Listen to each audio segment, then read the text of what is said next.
Good day guys. आपकी exam preparation अच्छी चल रही होगी, ऐसा मैं मानता हूँ। हमने मेथड्स ऑफ कम्युनिकेशन में प्रीवियस वीडियो में कम्युनिकेशन की मेथड्स के बारे में, कम्युनिकेशन एलिमेंट्स के बारे में डिस्कस किया था।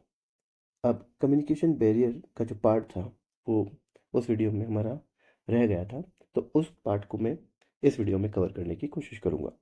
तो चलिए स्टार्ट करते हैं। Topic methods of communication, class 10th artificial intelligence. हमने उसमें भी शुरुआत की थी एक थॉट से। थॉट सिंपल है। Effective communication is that which contains the truth, which is beneficial to the listener, pleasant to hear, and which is made only after self study by Bhagavad Gita, from Bhagavad Gita. सो चलिए देखते हैं communication barriers. Communication barriers क्या होते हैं? The sender transmits a message with expectation that the receiver will receive, understand and act on it. तो कोई भी sender जब मैसेज सेंड करता है तो वो किस एक्सपेक्टेशन से सेंड करता है? क्या चाहता है? कि वो मैसेज पूरा रिसीवर तक पहुंचे और रिसीवर उसको एक प्रॉपर फीडबैक समझ कर feedback they. But some causes or factors obstruct the interpretation and understanding of the message. Such causes and factors are known as communication barrier. But उस मैसेज को रिसीवर तक पहुंचने में और रिसीवर द्वारा उसको रिस्पॉन्ड करने में, अंडरस्टैंड करने में कुछ दिक्कतें आ जाती है और उन दिक्कतों को ही हम कम्युनिकेशन बैरियर्स कहते हैं। जैसे यहाँ पर पिक्चर में प्रिडिक्ट हो रहा है कि एक रिसीवर है, एक सेंडर है, वो मैसेज पहुंचाना चाहता है, बट बीच में एक दीवार आ गई है। तो वो दीवार जो है वो बैरियर का काम कर रही है, कम्युनिकेट नहीं होने दे रही है मैसेज को। The single biggest problem in communication is the illusion that it has taken place. George brand शा, इन्होंने कहा था कि एक इल्यूजन हो जाना, मतलब भ्रम हो जाना, कम्युनिकेशन में कोई भ्रम हो जाना ही सबसे बड़ा बिगेस्ट प्रॉब्लम है कम्युनिकेशन के अंदर, बैरियर है कम्युनिकेशन के अंदर। Types and factors of communication barrier. अब ये क्वेश्चन पूछा जाता है एग्जाम में कि वो कौन से टाइप्स हैं और फैक्टर्स हैं जो कम्युनिकेशन को अफेक्ट करते हैं या बैरियर हैं। तो पहला जो आता है वो आता है सेमेंटिक और लैंग्वेज बैरियर। डिफाइन कैसे करेंगे इसे? तो difficulties in communication arise when the sender and receiver of the message use words और सिंबल्स इन डिफरेंट सेंस। मतलब जो सेंडर ने बोला है या आप तक भेजा है, वो रिसीवर उसको अलग सेंस में इंटरप्रेट कर रहा है। इस तरह मतलब लैंग्वेज की प्रॉब्लम या वर्ड्स की प्रॉब्लम आ रही है। तो इस तरह के जो बैरियर्स होते हैं वो सेमेंटिक या लैंग्वेज बैरियर। जैसे वर्ल्ड में बहुत सारी लैंग्वेजेस हैं, ठीक है। तो जैसे मान लीजिए एक एग्जांपल लेते हैं, हेलो। तो हेलो वर्ल्ड में कई तरह से, या हाय वर्ल्ड में कई तरह से बोला जाता है। तो सामने वाला तो हाय बोल रहा है पर वो दूसरे लैंग्वेज में बोल रहा है, तो जो समझने वाला है उसको समझ नहीं पा रहा है, क्योंकि लैंग्वेज बैरियर है दोनों के बीच में। इसी को बोलता हूँ मैं सिमेंटिक और लैंग्वेज बैरियर। नेक्स्ट आता है physical barrier. Physical distance between the sender and the receiver of the message is an important barrier to communication. अगर सेंडर और रिसीवर के बीच में बहुत ज़्यादा दूरी है तो भी एक बैरियर आ जाता है, कम्युनिकेशन बैरियर, मतलब ठीक से मैसेज कन्वे नहीं हो पाता। तो इस तरह के मैसेज बैरियर को भी मैं फिर इस तरह के बैरियर को फिजिकल बैरियर कहा जाता है। नेक्स्ट है psychological barrier. It includes barrier impediment, obstacle, poor eyesight, speech impediment, vision impairment, disabilities।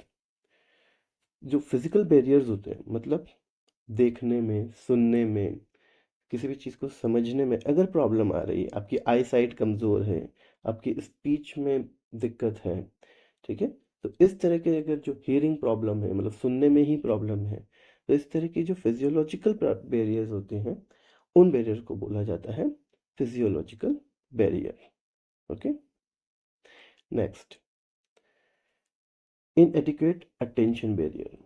ये किस तरह का barrier है? If the required attention is not paid to the message, communication become less effective and the message is likely to be missed or misunderstood. मतलब आपका जो listener है, आपका जो सुनने वाला है, वो ठीक से सुन ही नहीं रहा है।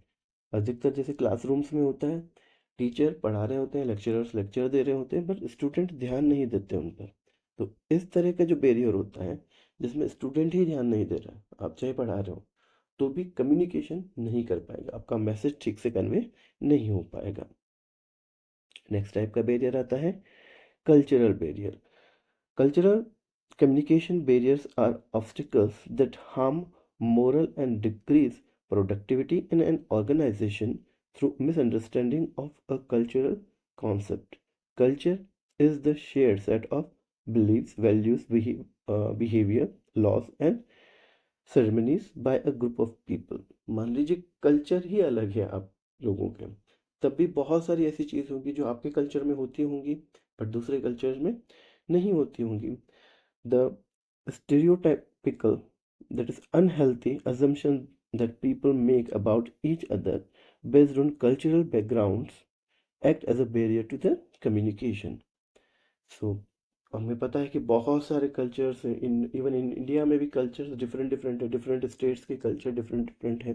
तो उनकी वजह से भी हम हेजिटेट करते हैं कम्युनिकेट करने में, या पहले से कुछ धारणाएं बना लेते हैं दूसरे लोगों के प्रति। तो इस तरह के बैरियर की वजह से भी हम ठीक से कम्युनिकेट नहीं कर पाते, तो इन्हें ही बोला जाता है कल्चरल बैरियर्स। नेक्स्ट आता है psychological barrier. These are the mental turbulence of any type which distracts the sender or receiver from paying attention to the message. The psychological state can affect the ability to send and receive the message. Psychological मतलब mental processing, अगर sender की या receiver की mental processing ठीक नहीं है या mental health ठीक नहीं है, तब भी कम्युनिकेशन ठीक से नहीं हो पाएगा। तो इस तरह की जो कम्युनिकेशन बैरियर होती है उन्हें साइकोलॉजिकल बैरियर कहा जाता है। Next is barrier due to lack of mutual trust. अगर एक दूसरे में ट्रस्ट नहीं है तो भी अगर आप कम्युनिकेट कर रहे हो तो वो ठीक से नहीं हो पाएगी। When there is a lack of mutual trust between the communicator and the receiver, the message is not followed. Lack of mutual trust act as an obstacle to effective communication. मान लीजिए आप पे एक्सपेक्ट ही अलग अलग, जैसे 9 लिखा हुआ है या 6, तो 6 लिखने का तरीका अपने को सबको पता ही है, या 9 लिखने का तरीका हमको पता ही है। तो हम जिस साइड खड़े हैं दोनों ही सही हैं, बट अलग अलग साइड पे खड़े होने की वजह से हमें 6 9 दिख रहा है या 9 6 दिख रहा है। तो ये होता है म्यूचुअल ट्रस्ट ना होना एक दूसरे में, और इसकी वजह से जो कम्युनिकेशन में बैरियर आता है इसे बोला जाता है लैक ऑफ म्यूचुअल ट्रस्ट। बाहर कैसे आए, ओवरकम कैसे करें? बैरियर तो है कम्युनिकेशन में, तो उन्हें ओवरकम कैसे करें? तो ओवरकम करने के तरीके हैं। सबसे पहला जो सिंपल तरीका होता है वो है use of simple language. Use language that is simple and easy to understand. Second है active listening. Active listening means hearing with proper understanding of the message that being heard, मतलब ध्यान से सुनना। Give constructive feedback. As you all know, feedback is the final state, an important state of communication. So constructive feedback will lead to effective communication that avoid misunderstanding and distortion of message. Another thing, information overload. Avoid information overload. If too much information is given at one time, the full information में not be grabbed. मतलब हमेशा कोशिश कीजिए कि जितना आपका mind, आपका दिमाग इंफॉर्मेशन ले पा रहा है उतना ही लीजिए। उसके आगे अगर इंफॉर्मेशन ओवरलोड हो रही तो रुक जाइए, गैपिंग दीजिए कम्युनिकेशन में, जैसे स्टडी में भी होता है हमारे साथ। Proper media selection. Proper media select करेंगे तब भी हम ठीक से कम्युनिकेट कर पाएंगे। तो appropriate media of communication should be selected based on the message that need to be selected, the purpose of the message. मतलब हमें अगर कम्युनिकेट करना है तो प्रॉपर मीडिया को सिलेक्ट करना पड़ेगा किसी से कम्युनिकेट करने के लिए। प्रिंसिपल ऑफ इफेक्टिव कम्युनिकेशन, अब कुछ प्रिंसिपल्स हैं जिनको फॉलो करना चाहिए इफेक्टिव कम्युनिकेशन के लिए। प्रिंसिपल ऑफ क्लियरिटी, सबसे पहला प्रिंसिपल जो होता है वो होता है principle of clarity. Message to be communicated should be clear, जो भी मैसेज आप देना चाहते हो वो क्लियर हो, शुड बी एकदम क्लियर हो, उसमें कुछ भी ऐसा नहीं हो जो अंडरस्टैंडेबल नहीं हो। Principle of attention, the receiver attention should be done towards the message, message की तरफ उसका अटेंशन होना चाहिए। Principle of feedback, feedback is essential in making communication effective, पहले ही बात कर चुके हैं अपन। Principle of informality, informal communication is a important as formal communication, जो फॉर्मल कम्युनिकेशन अपनी जगह सही है पर इनफॉर्मल कम्युनिकेशन भी होना चाहिए, वो जो इन्वायरमेंट होता है कम्युनिकेशन का उसको ईजी बनाता है।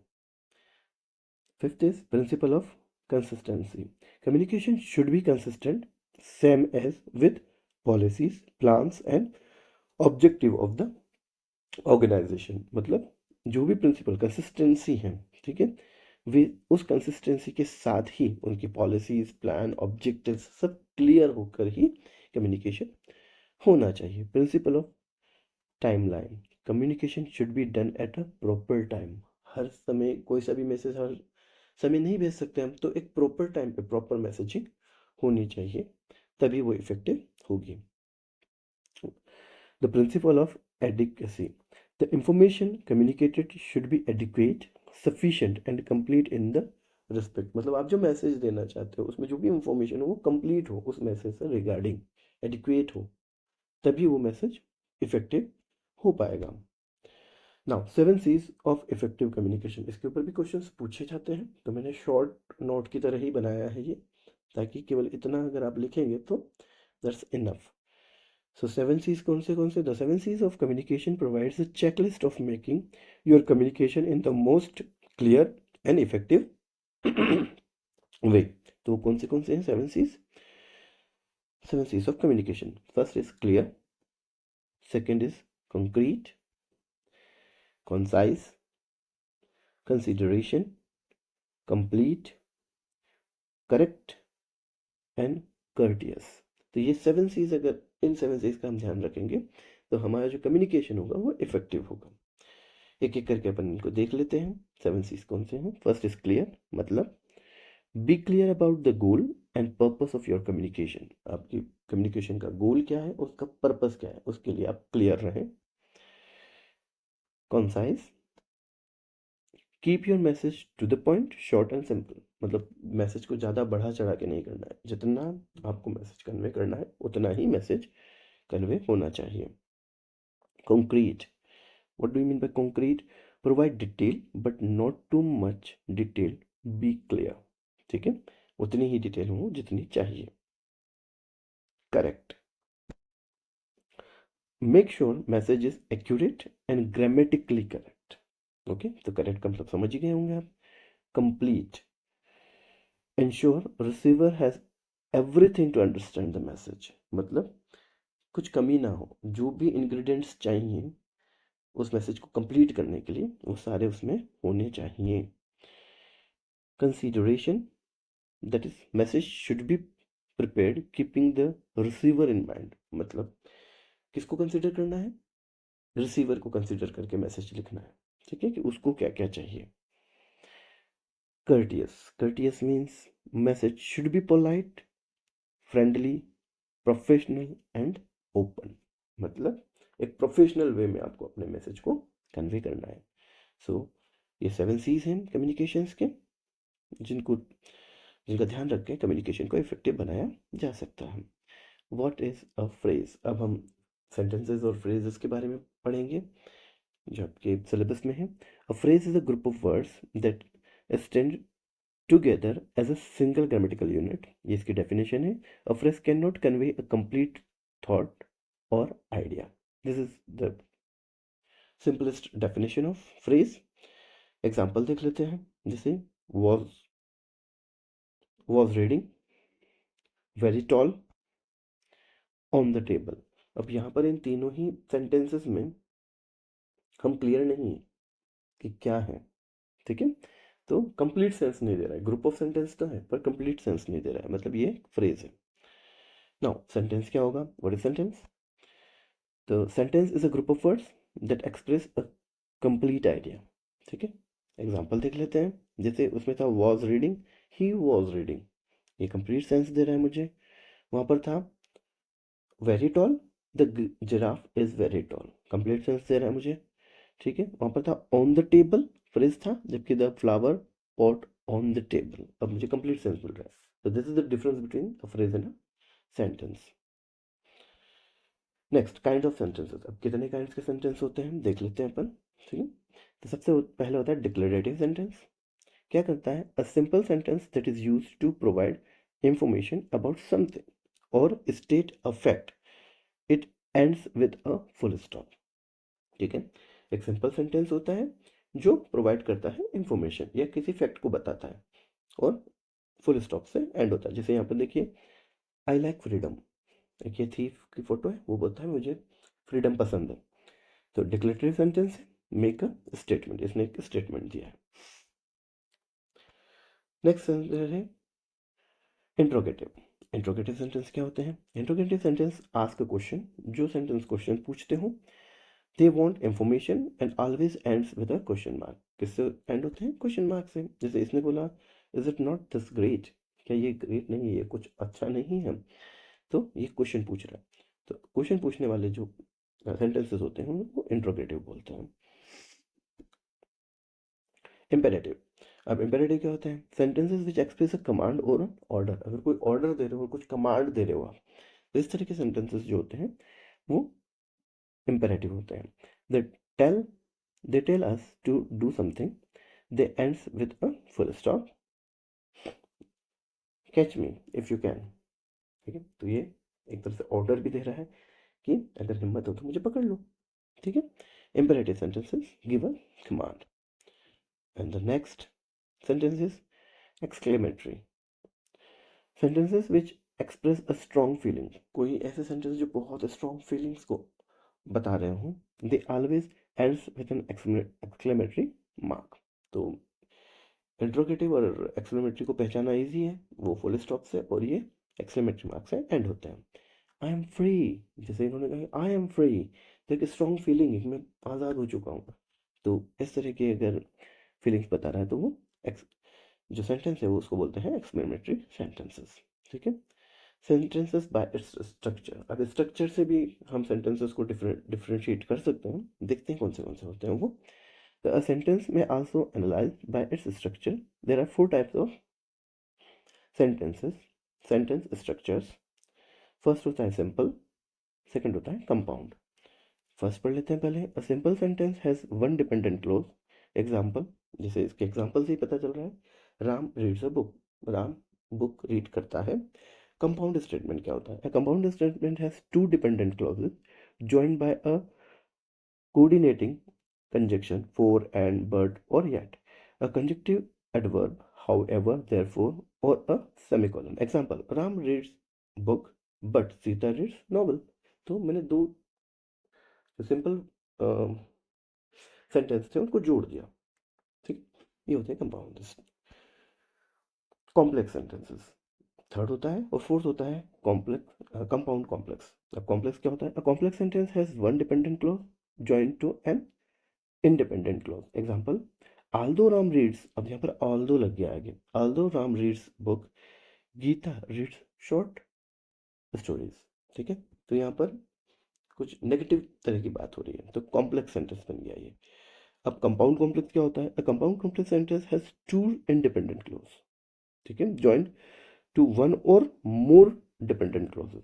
Example, Ram reads books, Sita reads novels but Gita read short note. तो यहाँ पर तीन सेंटेंसेस आ गए जो कि जुड़े हुए हैं, तो ये सेंटेंसेस हैं बाय इट्स स्ट्रक्चर, हमने डिफरेंशिएट कर लिया। नाउ आर्टिकल, आर्टिकल्स क्या होते हैं, N article is an adjective, a word that describe a noun और प्रोनाउन। एडजेक्टिव क्या होते हैं, वो वर्ड जो किसी नाउन या प्रोनाउन को डिस्क्राइब करते हैं, उन्हें एडजेक्टिव कहते हैं। तो आर्टिकल्स भी क्या होते हैं? एडजेक्टिव्स ही होते हैं। Article define whether something is specific और अनस्पेसिफिक, कोई ज़रूरी है मतलब महत्वपूर्ण है या नहीं है, इस तरह की चीज़ को वो डिस्क्राइब करते हैं, तो उन्हें बोलते हैं हम articles. There are two types of articles. एक होते हैं डेफिनेट आर्टिकल, दो एक ही होता है, वो होता है द, THE। जैसे the defined article is used before singular or plural nouns when the nouns is specific or particular। जो स्पेसिफिक हो, पर्टिकुलर हो, महत्व वाला हो, उसके साथ आगे लगाया जाता है। जैसे the book on the table is mine, जो टेबल पर रखी बुक है वो मेरी है। तो यहाँ पर जो बुक है जो टेबल पर रखी है और मेरी भी है, तो यहाँ पर इंपॉर्टेंस बढ़ गया बुक का, इसलिए इसके आगे द लगाया। The sun is shining brightly today, कौन शाइन कर रहा है? सन। तो इसलिए उसके आगे द लगाया, पर्टिकुलर सन को ही मैं रिप्रेजेंट, इसलिए द लगाया। तो ये आर्टिकल्स है डेफिनेट आर्टिकल। फिर आता है इनडेफिनेट आर्टिकल, जिसमें दो होते हैं, ए और एन। ठीक है, a and an single that the noun modified is indefinite referring to any member of a group, किसी भी ग्रुप मेंबर में को रिप्रेजेंट करता है। जैसे a boy, an apple, a car, an umbrella. तो ये जो आर्टिकल्स होते हैं ये होते हैं इनडेफिनेट। नाउ आर्टिकल राइटिंग, वो आर्टिकल दूसरे थे जो डेफिनेट एंड इंडेफिनेट थे, पर आर्टिकल राइटिंग, जो आर्टिकल हम न्यूज़पेपर इसमें लिखते हैं, वो क्या होता है? An article is a piece of writing written for a large audience, बहुत ज़्यादा ऑडियंस के लिए लिखा गया जो पत्र है या एक पीस ऑफ थिंग है, उसे मैं आर्टिकल बोलूँगा।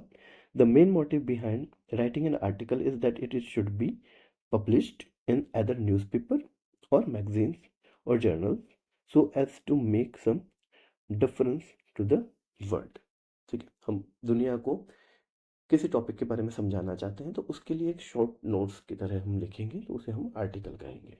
ठीक है, the format of an article consist of the following parts. अब उसमें आर्टिकल में कौन से पार्ट्स होते हैं, ये सिंपल याद रख लीजिएगा आप। ठीक है, तो हेडिंग होती है या टाइटल होता है उसमें।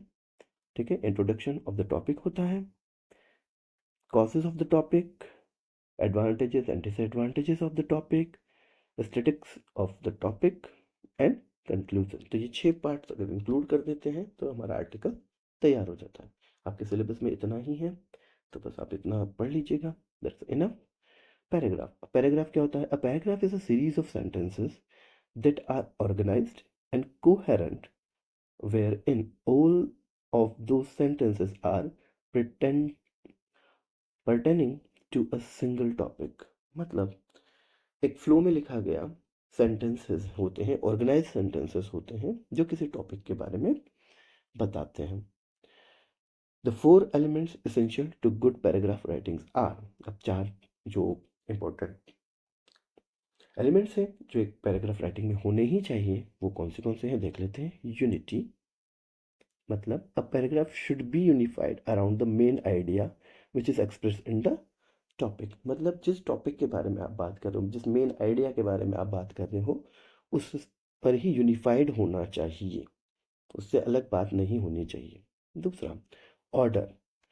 ऑर्डर क्या होता है? A good paragraph always has a definite organisation और ऑर्डर, मतलब कौन सी बात कब कहनी है, इसका एक प्रॉपर ऑर्डर एक पैराग्राफ में होना चाहिए, तभी आपका पैराग्राफ सही चीज कन्वे कर पाएगा। Third, coherence. कोहेरेंस क्या होता है? Sentence within a paragraph need to connect to each other and work together as a whole. अब जितने भी सेंटेंसेस आप पैराग्राफ में लिख रहे हो वो एक दूसरे से कनेक्ट होने चाहिए, ऐसा नहीं कि वो एक दूसरे से मैच ही ना कर रहे हो। तो कोहेरेंस एक साथ होने चाहिए ताकि उसका मीनिंग सही से निकल सके। एंड लास्ट इज कंप्लीटनेस, मतलब आप जिस टॉपिक के बारे में बताना चाह रहे हैं वो कंप्लीटली उस टॉपिक को शो करे। अ कंक्लूडिंग सेंटेंस और last sentence of the paragraph should summarise the main idea, जिस बारे में आप बात कर रहे थे उस बारे को वो पूरा बता पाए। Thanks for watching. I think ये हेल्पफुल रहेगा आपके अपकमिंग एग्जाम्स में। तो आप ये जो मैंने अभी बताए हैं शॉर्ट नोट्स की तरह आप इनको यूज़ कर सकते हैं अपने एग्जाम्स में और गुड मार्क्स स्कोर कर सकते हैं। और भी ऐसे बहुत सारे वीडियो में लाने वाला हूँ। So please subscribe to Shruti Tech for more such videos. Thank you.